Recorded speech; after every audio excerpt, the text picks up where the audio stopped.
to let think me about. let me let me throw a logic thing at you to end this, which is because it really does make sense. Which is, let's say you did find out you were living in a building, right? We'll Hmm. go that sci-fi route. You're living in a building with walls and a floor and a ceiling. You didn't figure it out. You didn't, even our best and brightest didn't figure it out until almost 1960. Would you tell the people? I've asked this to journalists for years.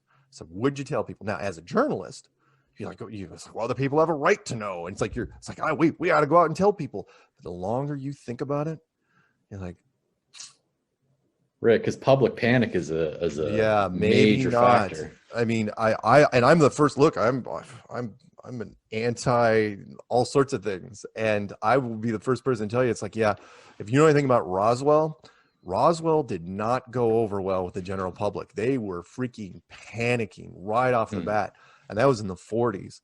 I go, would you really want to tell people in 1960 that, oh yeah, by the way, the world's a freaking snow globe? There'd be people that would lose it. I mean, there's this weird potential. People in power don't take chances like that. And so Hmm. even though you'd want to, I am the first person to say that no, I wouldn't tell them back then. I would not. I have the same attitude. I think exactly like they do. You know, I could sit in on Illuminati meetings and not be outraged at all, because you'd say, you know, what could possibly go wrong? You list off all these things. It's like, okay, we're not telling anyone anything until we figure out a way to introduce it to the public that, one, benefits us and keeps the whole thing from just imploding.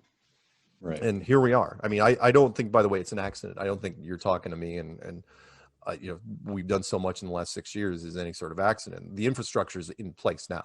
High-speed internet, social media, 6 billion smartphones. You can push the same narrative to everyone almost instantaneously at a speed that was unimaginable even 30 years ago.